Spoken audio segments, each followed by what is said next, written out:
আসসালামু আলাইকুম সবাইকে শুভেচ্ছা জানাচ্ছি। মাসুম মাহবুব দেখছেন ওপেন দ্য ইউটিউব চ্যানেল এবং মাসুম মাহবুব ফেসবুক পেজ। পৃথিবীর যে প্রান্ত থেকে যারা দেখছেন সবার জন্য শুভকামনা, ভালোবাসা। দর্শক, আজকের লাইভ সেশনে দুটো প্রসঙ্গে কথা বলবো। একটি বাংলাদেশের রাজনৈতিক প্রেক্ষাপট, পাশাপাশি থাকবে আমেরিকা ইরানের কনফ্লিক্ট নিয়ে বিশেষ কিছু খবর। ইতিমধ্যে আমরা যে খবরটি পেয়েছি সেটি হলো ইয়েমেনের ঘাঁটিতে হুতিদের হামলার ঘটনা ঘটেছে। হরমুজ চুক্তি প্রায় চূড়ান্ত, দাবি করছে ইরান। প্রশ্ন করবেন, ইয়েমেনে ঘাঁটিতে হুতিদের হামলা মানে কি? দেশটা তো একটাই, অর্থাৎ ইয়েমেন দুটো সরকার দ্বারা পরিচালিত। একটি ইয়েমেনের সরকার যেটা সৌদি ঘোষিত, আরেকটি হুতি যারা ইরান বা শিয়া ইরান দ্বারা শাসিত। তো বলা হচ্ছে মারিফ ও হাদ্রামাউতে ইয়েমেন জরুরি বাহিনীর ক্যাম্পে সন্দেহভাজন হুতি ক্ষেপণাস্ত্র ও ড্রোন হামলায় কয়েক ডজন ব্যক্তি নিহত হওয়ার খবর পাওয়া গেছে এবং হুতিদের পক্ষ থেকে বিষয়টি নিশ্চিত করা হয়েছে। অর্থাৎ দেশটির ভেতরে আবার নতুন করে যে দ্বন্দ্ব সৃষ্টি হচ্ছে, এটি ইয়েমেনকে আবার দুর্বল করে ফেলতে পারে। যদিও পূর্বেও এই দুটো গ্রুপের মধ্যে ব্যাপক দ্বন্দ্ব ছিল। তো একদিকে ইয়েমেন সৌদির সাথে লড়াই চালিয়ে যাচ্ছে, কন্টিনিউ। সেই সময়টা সৌদি শাসিত ইয়েমেন সরকার হুতিদের সাথে যদি আবার লড়াইয়ের ময়দানে জড়িয়ে পড়ে, তাহলে দেশটা আরও নিজেরা নিজেদের মধ্যে ক্ষতিগ্রস্ত হবে বলে ধারণা করছেন রাজনৈতিক বিশ্লেষকরা। এদিকে ইরান জানিয়েছে হরমুজ প্রণালী পুনরায় খুলে দেওয়ার জন্য ওমানের সঙ্গে একটি চুক্তি চূড়ান্ত হওয়ার দ্বারপ্রান্তে। কারণ উভয় দেশ এই গুরুত্বপূর্ণ জলপথের যাতায়াত পথের স্থানাঙ্কের বিষয়ে একমত হয়েছে। এটা আমি গতকালকে লাইভে ডিটেলস দিয়েছি, আর বলার দরকার নেই। মার্কিন প্রেসিডেন্ট ডোনাল্ড ট্রাম্প বলেছেন পেন্টাগনের কাছে বিপুল পরিমাণ গোলাবারুদ রয়েছে এবং অস্ত্র ঘাটতির খবরের পেছনে থাকা তথ্য ফাঁসকারীদের খুঁজে বের করার প্রতিশ্রুতি দিয়েছেন।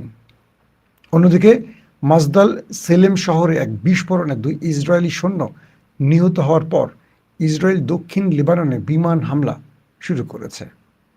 দর্শক, আসেন কয়েকটা গুরুত্বপূর্ণ খবরের বিশ্লেষণে আসি, তারপর বাংলাদেশ প্রসঙ্গে চলে যাব। বলা হচ্ছে যে মার্কিন প্রেসিডেন্ট ডোনাল্ড ট্রাম্প তার প্রতিরক্ষা মন্ত্রী পিট হেগসেটের উপর ব্যাপক ক্ষেপেছেন। আজকে তিনি তাকে ডেকে নিয়ে ব্যাপক ধোলাই চালিয়েছেন। বলেছেন পিট হেগসেটকে, তোমার জন্য আমার এই করুণ দশা। তুমি যুদ্ধমন্ত্রী বা প্রতিরক্ষা মন্ত্রী, তুমি যুদ্ধের সঠিক হিসেব আমাকে কখনো বলনি। তুমি আমাকে বলেছো যথেষ্ট অস্ত্র আছে, যথেষ্ট গোলাবারুদ আছে, যথেষ্ট মিসাইল আছে, যথেষ্ট অ্যান্টি মিসাইল আছে, ব্লাব ব্লাব ব্লাব। কিন্তু প্রকৃত অর্থে কি ঘটেছে? যে কারণে আমাদের সেনারা আর যুদ্ধ করতে চাচ্ছে না। ট্রাম্প তার প্রতিরক্ষা মন্ত্রীকে শাসিয়ে বলেছেন, তুমি আমাকে যুদ্ধের ময়দানের ভুল তথ্য দিয়ে আমাকে এই পরাজয়ের মুখে ফেলেছ। আমি আপনাদের বোধহয় আজ থেকে কয়েক সপ্তাহ আগে, না মাসখানেক আগে বোধহয় বলেছিলাম যে যুদ্ধে যখন আমেরিকা হেরে যাবে, ট্রাম্প যেহেতু প্রেসিডেন্ট, তিনি কাউকে কোরবানি দিবেন। এবং সেই সময়টা আমি ইঙ্গিত দিয়েছিলাম যে তিনি পিট হেগসেটকে টার্গেট করতে পারেন। অবশেষে সেই বিষয়টি ঘটে গেল। ট্রাম্পের ইচ্ছে যুদ্ধটা হয়েছে। সবচেয়ে বড় কথা, এই যুদ্ধটা চেয়েছিল ইসরায়েল এবং ট্রাম্পকে বাধ্য করেছিলেন। আর ট্রাম্পের যুদ্ধমন্ত্রী বলেন, তার চিফ অফ স্টাফ বলেন, তার সেনা প্রধান বলেন, তার সেন্টকম বলেন, এরা সবাই ট্রাম্পের ইশারায় পুতুল মাত্র। তো এখন ট্রাম্প পিট হেগসেটকে বলছেন যে তুমি আমাকে যুদ্ধ পরিস্থিতির প্রকৃত চিত্র দেখাওনি।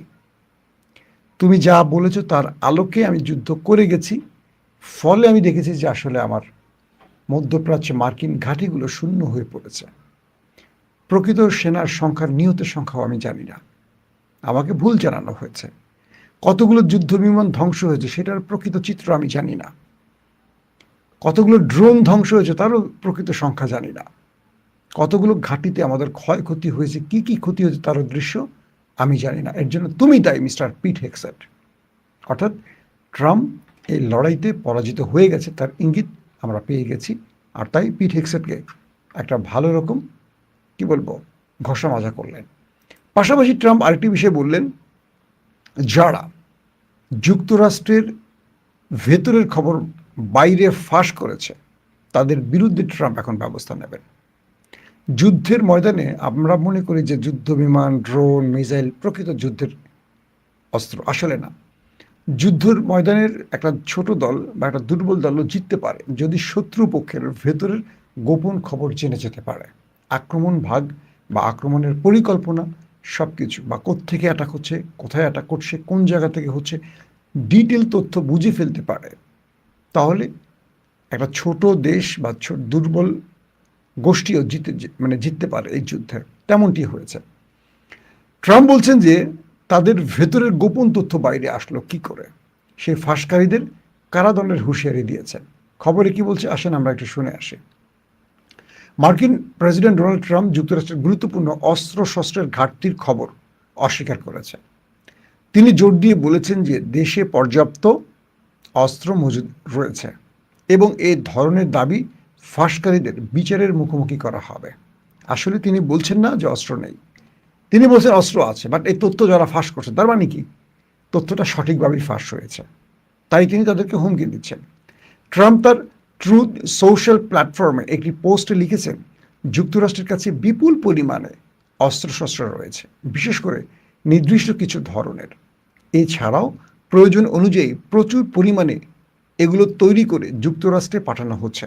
প্রতিরক্ষা সংস্থাগুলো আমাদের দেশের ইতিহাসে সবচেয়ে বেশি সংখ্যক প্ল্যান্ট ও কারখানা নির্মাণ করেছে। তিনি আরও বলেন, এই রাষ্ট্রদ্রোহী বিবৃতিগুলোর ফাঁসকারীদের খুঁজে বের করা হচ্ছে, দীর্ঘমেয়াদী কারাদণ্ডের আবেদন করা হবে। একাধিক মার্কিন সংবাদ মাধ্যম খবর প্রকাশ করার পর এই বিবৃতিটি আসে যে ইরানের ওপর অতিরিক্ত হামলা স্থগিত রাখার প্রশাসনের সিদ্ধান্তের পেছনে ইন্টারসেপ্টর ক্ষেপণাস্ত্রের মজুদ কমে যাওয়ার বিষয়টি একটি কারণ ছিল। অর্থাৎ ইরানকে মোকাবেলা ইন্টারসেপ্ট ফুরিয়ে গেছে, এই তথ্যটির কথা বলা হচ্ছে।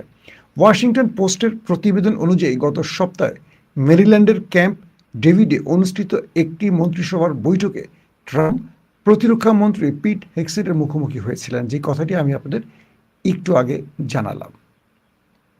দর্শক, আপনাদেরকে আর লম্বা না করি আরেকটু ছোট্ট খবর দিই, আমরা আন্তর্জাতিক খবর থেকে বেরোতে চাই। সেটা হলো যে ইরানের গোয়েন্দা মন্ত্রণালয় দেশটির দক্ষিণ পূর্বে অবস্থিত কেরমান থেকে মোসাদের ২১ জন ভাড়াটে সৈন্য এবং ৪টি সশস্ত্র সন্ত্রাসী গোষ্ঠীর সদস্যকে গ্রেফতার করেছে।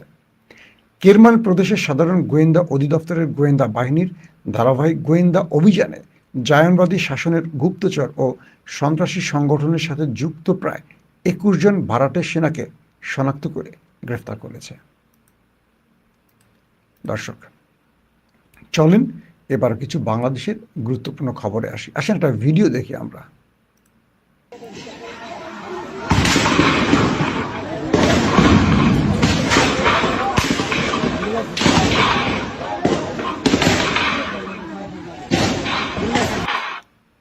এই দৃশ্যগুলোকে আপনারা ভুলে গেছেন? আমরা এখন জুলাইতে দাঁড়িয়ে আছি না? এই দৃশ্যগুলোর মাধ্যমে অজস্র মায়ের বুক খালি হয়েছিল। এখনো কাঁদছেন, অনেকে সন্তানকে খুঁজে বেড়াচ্ছেন। কোনো মায়ের একমাত্র সন্তান স্বাধীনতার এই লড়াইতে জীবন দিয়েছে। ২ বছর পেরিয়ে গেল, তাদের ঘরে কান্না, কিন্তু রাষ্ট্র হাহাকার করছে। জুলাই বিপ্লবের প্রকৃত মালিক কারা? কে প্রধান, কে একমাত্র ঘোষক, এক দফার ঘোষক? কার অবদান কতটুকু? এগুলো নিয়ে এখন যে যার মতো করে ক্রেডিট ছিনতাই রাজনীতি করছে। কিন্তু এই দৃশ্যগুলো আমাদেরকে মনে করে দেয় কি ঘটেছিল বাংলাদেশে। স্বদেশী একটা দেশ বিদেশিদের সাথে লড়াই করতে পারে, কিন্তু একটা দেশের জনগণ যখন তার নিজেদের নিরাপত্তা বাহিনীর সাথে লড়াই করে, এটা কত কঠিন এটা একমাত্র বাংলাদেশ জানে। আমরা আপনাদেরকে আরেকটা ভিডিও দেখাই। আজকে কিছু ভিডিও দেওয়া হবে।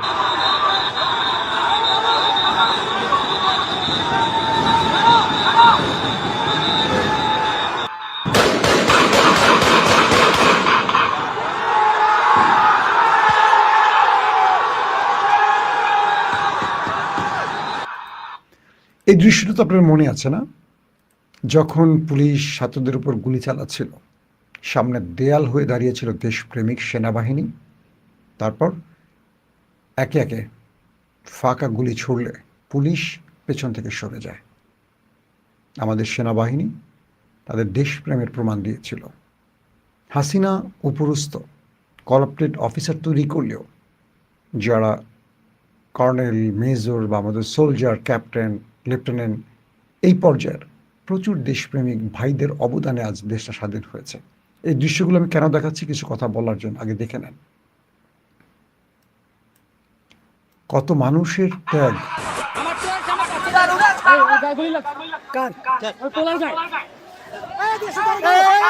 দিনটা ছিল ৪ঠা আগস্ট ২০২৪। স্থান মিরপুর ১০। সেখানেই গুলিবিদ্ধ হন অজ্ঞাত এক তরুণ।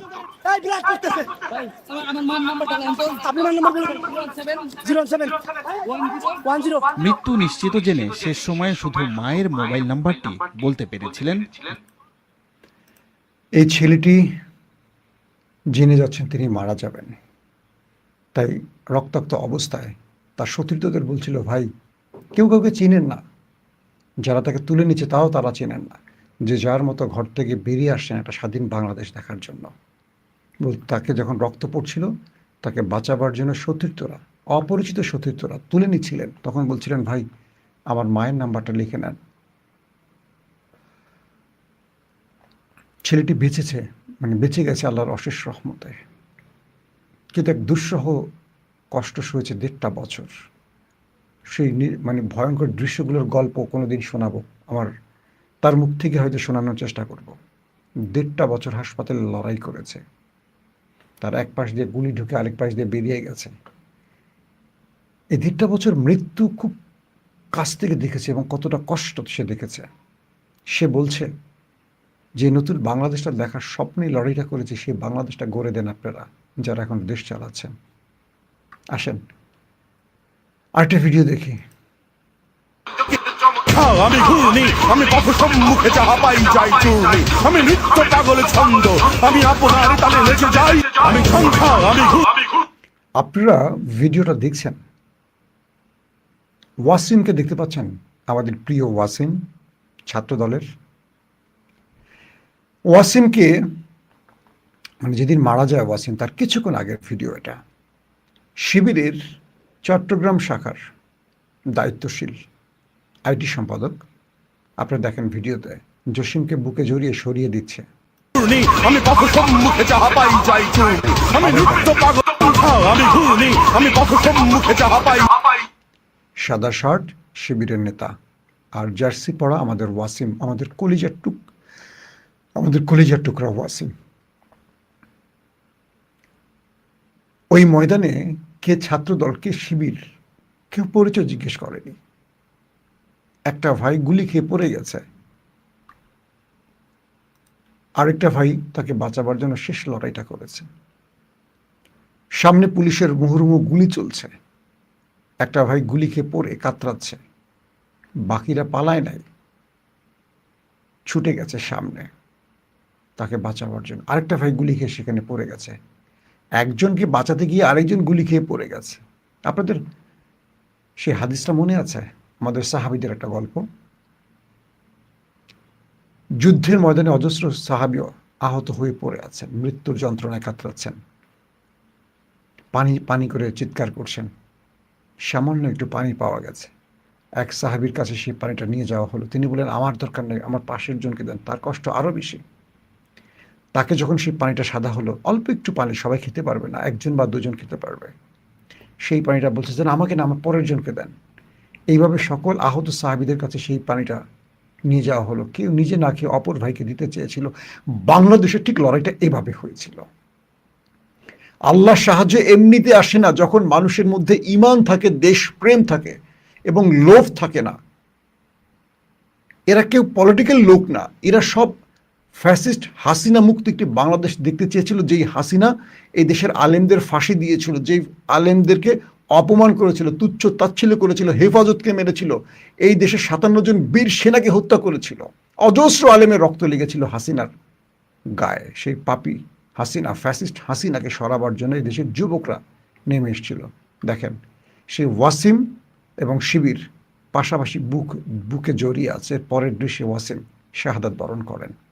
তাকে শিবিরের ছেলেটা বারবার বাঁচাবার চেষ্টা করছিল এবং বলছিল, অসীম তুমি সরে যাও, ওখান থেকে অপারেশন, গোলাগুলি হচ্ছে। আবার দেখেন ভিডিওটা।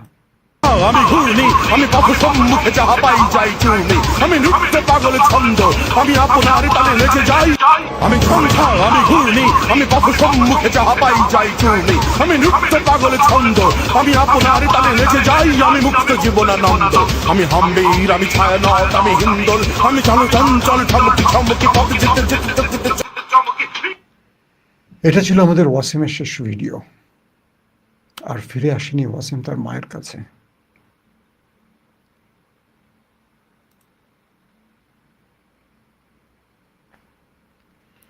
এমন হাজারো দৃশ্য সোশ্যাল মিডিয়ায় ঘুরছে, এখন আপনারা দেখতে পাচ্ছেন।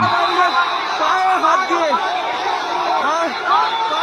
দিয়ে অবশেষে তারা সামনের দিকে অগ্রসর হচ্ছে, এমনটাই কিন্তু আমরা দেখতে পাচ্ছি। দেখতেই পাচ্ছেন দর্শক, কি একটি অবস্থা। দর্শক, যে বিষয়টি বলছিলাম, এরকম হাজারো দৃশ্য আমাদের চোখে ভাসছে। আমাদের দেশটা এখন কোথায় আছে? আমাদের দেশটার খবর কি বলেন তো? আমরা এখন লড়াই করছি, ক্রেডিট ছিনতাইয়ের চেষ্টা করছি, কিন্তু বাস্তবিক অর্থে যারা জীবন দিয়েছে দেশটার জন্য, তাদের অবস্থা কি? তাদের পরিবারের অবস্থা কি? আহতদের অবস্থা কি? আমরা খোঁজ নিচ্ছি কি? কারা, কোথায়, কিভাবে? এই রাষ্ট্রের লুটপাট চলছে, পাল্লা দিয়ে চলছে। যারা দেশটাকে স্বাধীন করলো তারা কি খেতে পারছে? নাকি ৭১-এর মতো প্রকৃত মুক্তিযোদ্ধারা ভিক্ষা করছে, আর রাজাকার মুক্তিযোদ্ধার সেজে রাজনৈতিক আনুকূল্য পেয়ে যারা ফেক মুক্তিযোদ্ধা সেজে গেছে, তারা মাসোহারা পাচ্ছেন, প্রতি মাসে তাদের সন্তান নাতিপুতি সবাই পাচ্ছেন। প্রকৃত মুক্তিযোদ্ধারা ভিক্ষা করছেন রাস্তায়। বাংলাদেশে প্রকৃত মুক্তিযোদ্ধা কতজন?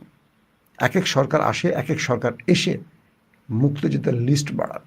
এমনও বহু মুক্তিযোদ্ধা পাওয়া গেছে যারা একসময় রাজাকার ছিলেন, কারণ তারা ওই দলটি করতেন আর দলটি ক্ষমতায় ছিল, মুক্তিযোদ্ধা সেজে গেছেন। এমন অনেক মুক্তিযোদ্ধা আছে যাদের জন্মই হয় নাই, মুক্তিযোদ্ধা হয়ে গেছেন। আর প্রকৃত মুক্তিযোদ্ধারা কোথায়? কেউ জানে না। এই জুলাই যারা বিপ্লবী, তাদের জীবনে যেন এটা না ঘটে। যারা এই বিপ্লবের যোদ্ধাদের, ফাইটারদের, বীর সেনাদের মূল্যায়ন করবে না, মনে রাখবেন, তারা আর নতুন বাংলাদেশে কাউকে রাজপথে পাবে না। মানুষ তখনই জীবন দেয় যখন দেশকে রক্ষার প্রশ্ন আসে, কিন্তু যারা রাজনীতিবিদ তারা দেশকে বিক্রি করে রাজনীতি করে। এটা খুবই দুঃখজনক ব্যাপার। দর্শক, আজকে সচিবালয়ে ঘেরাও ছিল জামাত ইসলামের, তেল গ্যাস বিভিন্ন দাবিতে। সেখানে একটা দৃশ্য সোশ্যাল মিডিয়ায় ভাইরাল হয়েছে। সেটা কি? পিরোজপুর বোধহয় না, বরগুনার এমপি, জামাতের সাবেক শিবির সভাপতি এবং ডক্টর শফিকুল ইসলাম মাসুদ, বেশ আলোচিত ভাইরাল একজন ছাত্রনেতা, তাকে চর মেরেছিলেন জামাতের আমির। এমন একটি দৃশ্য সোশ্যাল মিডিয়ায় ভাইরাল হচ্ছে। এটা নিয়ে আমার কিছু আলোচনা।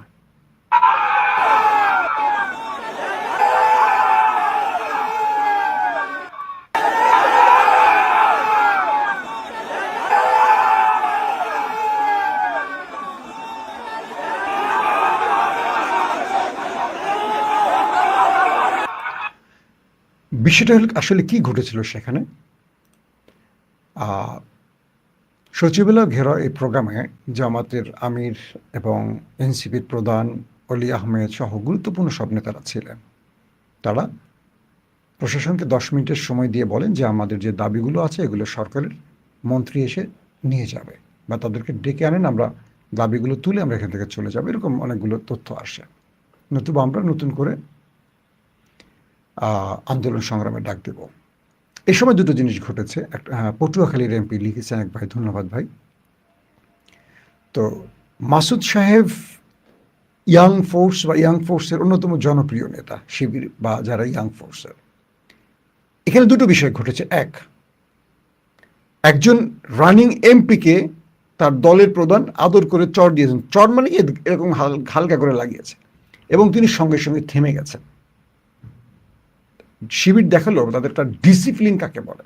ধরেন রাস্তায় আওয়ামী লীগ, বিএনপি, জামাত, 3টা দলের প্রোগ্রাম হচ্ছে, কোনো একটা জায়গায় হসপস হয়ে গেছে, মঞ্চ থেকে বিএনপি বা আওয়ামী লীগ চেয়ার ছোড়াছুরি করে, দেখেন না, মাইক ফাটায় ফেলায় নেতারা, মির্জা ফখরুল ইসলাম আলমগীর, এই থামো, এটা করো, ওইটা করো, লাস্টে সে বকাবকি পর্যন্ত করে, কেউ থামে, মারামারি করে, কে কত পারে, এই ভাই গ্রুপ ওই ভাই গ্রুপের সাথে পিটাপিটি, চেয়ার ভাঙাভাঙি, যা তা হয়ে যায়।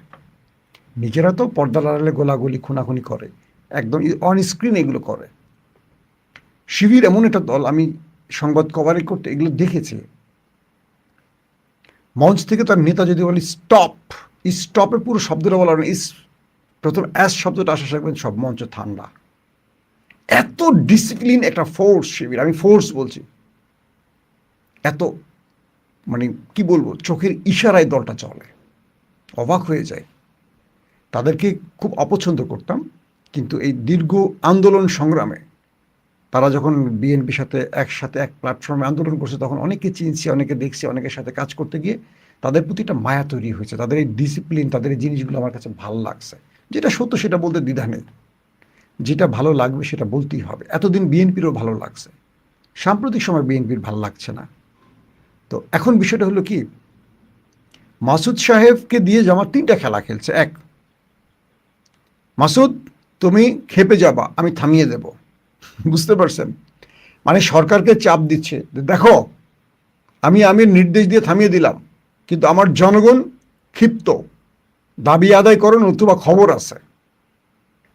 এই মেসেজটা সরকারকে দিয়েছে। 2 নম্বর, যে আমি আমার একটা এমপিকে ধাক্কা মারতে পারি, আমার কন্ট্রোল কি আমার দলের মধ্যে দেখো, আমার এক ইশারা আমার দল উঠে আর বসতে পারে। এইটা সেই দল। 2, মাসুদকে ধাক্কা দিয়ে যে বার্তাটি দিল সেটি হলো যে এই সংগঠনের যে যত বড় নেতাই হোক, এক নির্দেশনা চলতে হবে, সেটা হলো আনুগত্যের যে জায়গাটা, আমিরের নির্দেশ। 3 নাম্বার, যে এই জনগণ একটা বড় বৃহত্তর আন্দোলনের জন্য মুখিয়ে আছে, তাদেরকে ধাক্কা দিয়ে থামাতে হচ্ছে, বা একজন এমপিকে কিভাবে কন্ট্রোল করতে হয়েছে আমাদের, দেখেন। অর্থাৎ অনেকগুলো মেসেজ এখানে জামাত ইসলাম দিয়েছে। এটাকে যারা ভাইরাল করছে নেগেটিভ অর্থে, সমস্যা নাই, করতে পারেন যে যার অ্যাঙ্গেল থেকে। আমি আমার অ্যাঙ্গেলটা বলছি, আপনারা আপনাদের অ্যাঙ্গেলটা বলবেন। এটা বাংলাদেশের অন্য কোনো রাজনৈতিক দলের মধ্যে সম্ভব? আমার মনে হয় না। এতক্ষণ খুনাখুনি হয়ে যেত, কে কার কাকে কি করছে। কারণ জামাত তো পরিবারতন্ত্রের রাজনীতি না, যে আমির সাহেবের ধাক্কা মারলে কিছু হবে। আমির সাহেব দেখবেন 2 বছর পরে নাই, আরেকজন আমির হয়ে যাবে, সে তাকে মানলে কি না মানলে কি। কিন্তু এই ধারাবাহিকতাটা আমার ভালো লাগছে। এবং ইন্টারেস্টিং ব্যাপার হলো যে এই নেতাদের মধ্যে, মানে আমির সাহেব তাকে শুধু এরকম গালে হাত দিয়ে একটা ধাক্কা দিলেন বা চট দিলেন, যেটাই বলেন আপনারা, পরক্ষণে একটা কাজ করছেন, মাসুদকে জড়িয়ে কপালে চুমু দিচ্ছেন। মানে আমি এই জিনিসগুলো দেখে আর মুগ্ধ হই। যখন আমি দেখি আমাদের দলের মহাসচিবকে মানে লড়াই করে কাউকে থামাতে পারেন না, তখন আমার মনে হয় যে একটা বিশাল দলের চেয়ে অল্প কিছু লোক থাকুক, মানে দুষ্ট গরুর চেয়ে শূন্য গোয়াল থাকুক, একটা ডিসিপ্লিন ফোর্স থাকুক। আমরা দেখি আমাদের প্রধানমন্ত্রী তারেক রহমান কোথাও গেলে আবিদ, নয়ন সামনে পিছিয়ে দৌড়া, এটা কিন্তু তারেক রহমান খুশি হন না, একেবারেই হন না। আমি ব্যক্তিগতভাবে বললাম, জানি, কিন্তু এগুলো করে কেন? যে তাকে খুশি করতে পারলে হয়তো কিছু পাওয়া যাবে। এভাবে কি খুশি করে কেউ কিছু পায় বা পেয়েছে? আমার মনে হয় না।